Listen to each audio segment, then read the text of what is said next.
So I've been thinking about invisibility. You might wonder, like, why am I thinking about invisibility?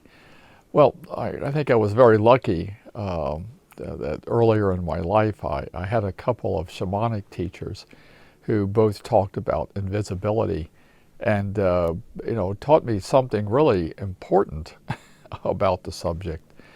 And the idea of invisibility in a broad sense was to learn to walk your path in the world without leaving footprints. You say that's this beautiful goal of thinking that how can you live your life in such a way that you don't leave behind you, any marks that leave something in the world that you wouldn't want to leave.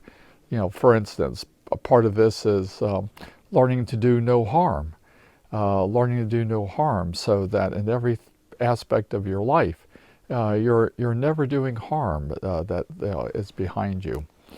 But how that connects to invisibility is something beyond doing no harm. The trick of invisibility from the shamanic point of view was to be able to walk in the world in such a way that you're not broadcasting psychic messages to other people, because the underlying trick behind all of this is that other people see you when they're picking up something psychically from you. So if you're carrying, let's say, a lot of internal anger, and that internal anger is sort of broadcast out psychically, well, people pick that up and they see you. But when you have nothing to hide, when you're not broadcasting anything, what happens is that people don't pick up these psychic messages from you. They don't find the psychic space in which you exist. And so what happens is that they don't perceive that you're there. So it's possible to walk in the world where people in a physical sense are seeing you, that you're there, but they don't pay any attention because they're not picking up anything from you. So, I mean, one really big lesson from that is that in everyday life, people are psychically interacting with one another, much more than they realize. But everybody's part of the collective consciousness, and this is just sort of part of how things are. You're picking up all these things because everybody else around you is sort of working at the same level of consciousness and has the same kinds of issues in them that are being broadcast psychically that maybe you do. So what is this thing about, not having the psychic messages, So we know in everyday life, people are carrying around with them a lot of programming, and you could say a lot of limitations. They have encounters with objects, and how they feel about that object or how they think about that object is already pre-programmed. It's sort of already there in you, and maybe your responses are just completely along the lines of this programming. Or maybe when something happens to you, you already have a pre-programmed behavior pattern that jumps in, and you're responding to things in a certain way because you always respond in a certain way. You already have a meaning around this event. And so people in ordinary life, a lot of the ways that they're interacting with the world are pre-programmed and already determined. It's like you live in a box, and inside of that box, you already know what you think, you already know how you feel. Your life's programming and training has led you to have sort of automatic reactions. And so when you walk your path, when you walk in the world, you're broadcasting all of those things. They're just broadcast out and picked up by other people because they have similar issues, you know. So if you're carrying around a lot of anger, you know, other people understand carrying around a lot of anger and they perceive it. But what happens when you don't have all that programming? What if you were able to clear a lot of that? And so that you're there, you're present, you're reacting, but you're not reacting in pre-programmed ways. I mean, you've liberated yourself from a lot of that programming. Well, what happens is that you find that when you liberate yourself from a lot of that programming, you're in this very different space where you're not inside the box. You're in this open space where you can determine what your reaction is. It's up to you. You know, you can do this. You know, there's a lot of freedom there. And you realize, oh my God, you know, I've been living in this little box and I've always reacted a certain way, and I don't have to do any of that anymore. So, you know, this is part of the clearing that's taking place all the time when you're doing healing, because you're healing the patterns or the reason why your patterns are in place. You're removing those patterns, dissolving them. You're dissolving the beliefs that you've been holding about life and about yourself, all the things that keep you in the box. Healing is about dissolving the box, you know, so suddenly you're in this open space where, you know, these things aren't predetermined for you anymore. You find yourself in that place of freedom. And, you know, I've been kind of, in my thinking, relating that to things that my teachers had said about invisibility, and say, oh yes, okay, they were talking about coming to a certain state where, you know, you're not responding in these ways. And when you're not responding in those ways, when you're in that place of real freedom in your responses and your actions, you're somewhat disengaged from the collective consciousness.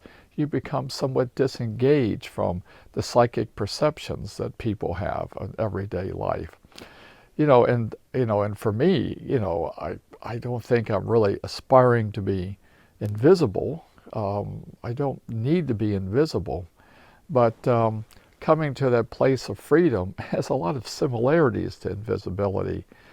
Maybe, of course, I'm doing no harm in my life. I'm trying to live in a way that doesn't interact with other people's issues, and I'm not projecting my stuff out there. So maybe that's you know, that's a part of it. But for me, you know, coming to this and working as a healer, mostly what, you know, I'm experiencing, and what I think you can experience, you know, is that the more and more you clear yourself, the more healing you do. You know, the more and more what you are is not this body of pre-programmed reactions and thoughts. What you are is more and more your true self, and more your own inner divine light. And when you're living and responding from your own inner divine light, you know, then you're in that place of freedom.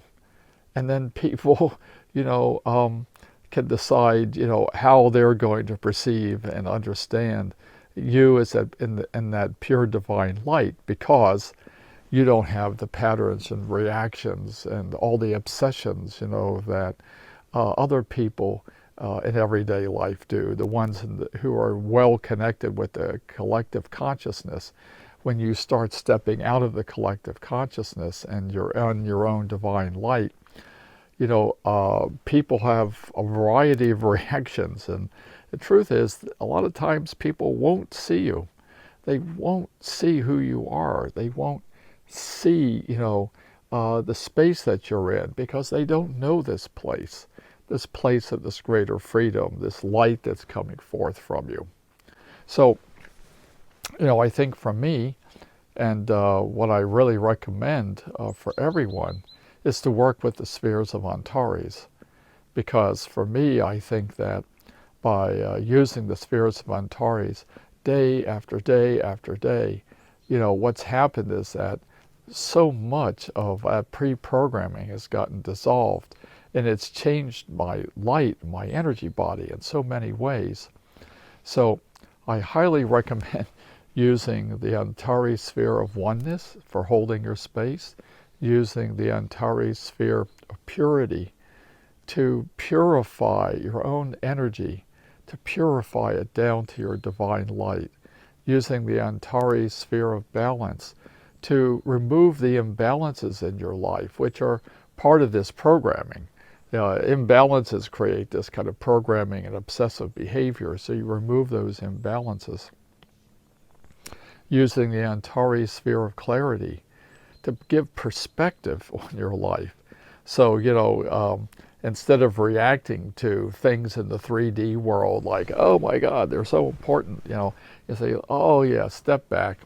Yeah, there's these things happening in the 3D world, and I have reactions that are coming out of the fourth dimension. But in the broader context, this stuff is not so important.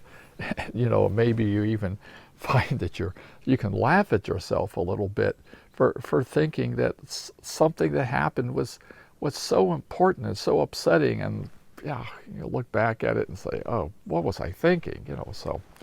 And then, of course, to use the Antares sphere of harmony to help you connect your energy with everything else in the world, so that you're not alone. You're individuated. You're in command of yourself, and you're part of the wholeness of all things. So, I think that this becomes a kind of invisibility of action, because without this outer shield of all of these beliefs and all of these obsessions and all these behavior patterns, without that outer shield, you become a projection of just your divine light. And you find that not only are people responding to you differently, but you're responding to the world differently, because you're responding from that light without friction, without your responses going through these patterns, without their going through these beliefs. You find that you're more spontaneous and genuine, and that you're able to meet people in a different place than you were before. And that's not quite invisibility, but it's a place of just being your own divine light, to clear so much that you're just your own divine light. And I'll take that. I think I'll take that as my goal in living every day.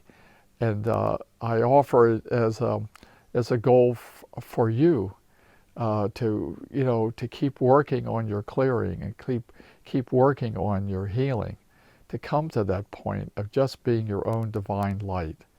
And for this, we offer the spheres of Antares as a mechanism to help you.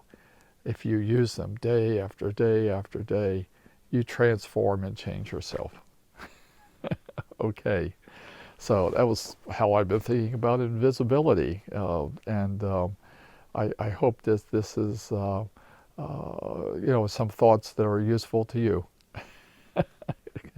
In love and light.